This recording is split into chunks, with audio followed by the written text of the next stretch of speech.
हम लोग लैजाइन टेस्ट वाले पार्ट में अभी तक nitrogen sulphur and nitrogen plus sulphur का डिस्कशन कर चुके थे।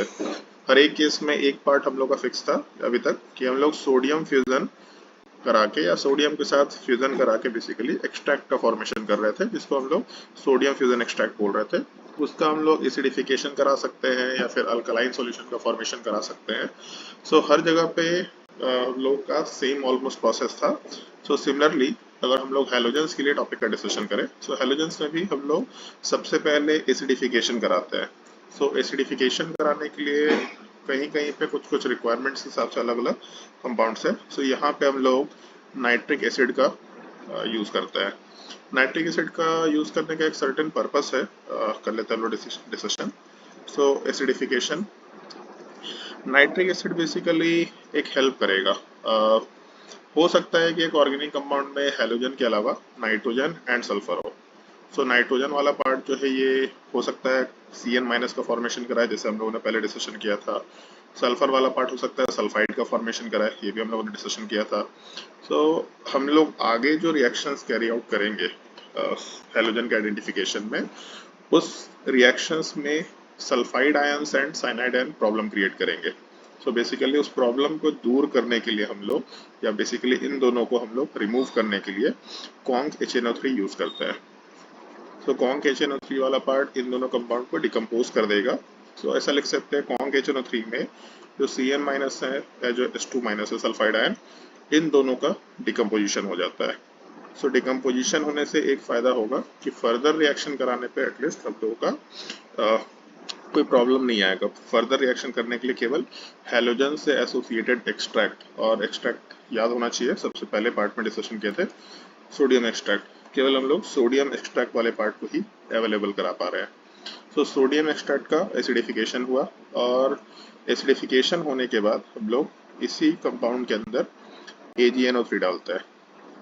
बेसिकली हैलोजन वाला पार्ट AgNO3 के साथ रिएक्शन करने पे आराम से AgX का प्रेसिपिटेशन कराएगा।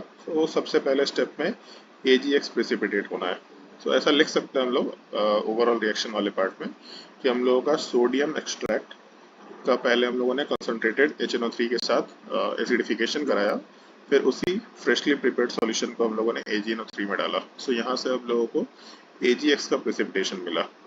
और जो AgX है ये अलग अलग कंपाउंड के लिए अलग अलग कलर्स बना सकते हैं। बेसिकली अगर क्लोरीन हुआ AgCl का प्रेसिपिटेशन होगा, यहाँ पे हम लोग नॉर्मली वाइट प्रेसिपिटेट का फॉर्मेशन करते हैं, ऐसा लिख सकते हैं।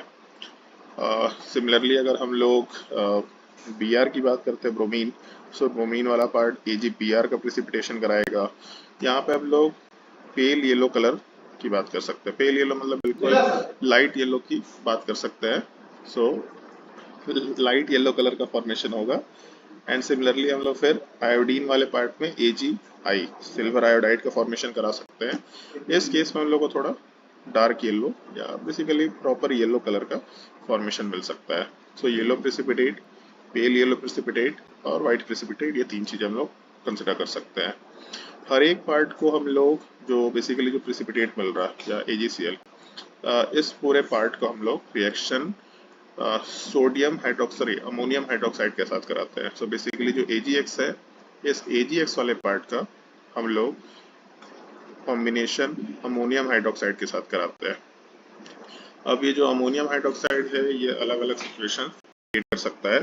अगर हम लोग नॉर्मली AgCl वाले पार्ट की बात करेंगे, इसको अगर हम लोग NH4OH में डालेंगे अमोनियम हाइड्रोक्साइड, बेसिकली जो सॉल्ट होगा AgCl ये सॉल्युबल हो जाएगा। एक केस में सॉल्युबिलिटी मिल जाता है। जब हम लोग इसी चीज को ब्रोमीन वाले पार्ट में डालेंगे तो हम लोगों को सॉल्युबिलिटी तो मिलता है, बट यहाँ पे यूनिक पॉइंट है, हम लोग स्पेयरिंगली सॉल्युबल सॉल्ट की बात करते हैं, मतलब बिल्कुल पार्शियल सॉल्युबिलिटी जो हम लोग आयनिक इक्विलिब्रियम में यूज करते थे, स्पेयरिंगली सॉल्युबल सॉल्ट। और जब हम लोग यही सेम चीज NH4OH के साथ कराएंगे, मतलब अगर हम लोग AgCl के साथ कराएंगे, AgCl में अमोनियम हाइड्रोक्साइड डालेंगे, तो हम लोगों को सॉल्युबिलिटी मिलेगा ही नहीं, बेसिकली इनसॉल्युबल सॉल्ट रहेगा। तो ऐसा बोल सकते हैं कि जो हम लोगों के पास येलो कलर है एग्जैक्टली वो येलो कलर ही अवेलेबल रहेगा, उसको हम लोग चेंज नहीं कर सकते हैं।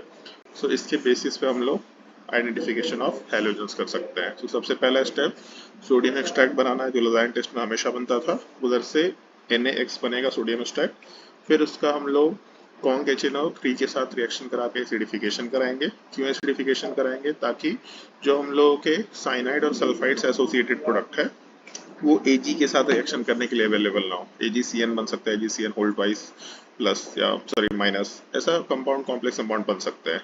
सो ये पार्ट AgNO3 के साथ रिएक्शन ना करे, इसीलिए इसको कॉन्क HNO3 में डाल करके हम लोग इसको डिकम्पोज कर देते हैं। तो केवल हैलोजन एक्सट्रैक्ट बचेगा, फिर उस हैलोजन एक्सट्रैक्ट का रिएक्शन AgNO3 के साथ होकर के AgCl या AgBr या AgI प्रेसिपिटेट होगा, तो बेसिकली AgX का फॉर्मेशन होगा।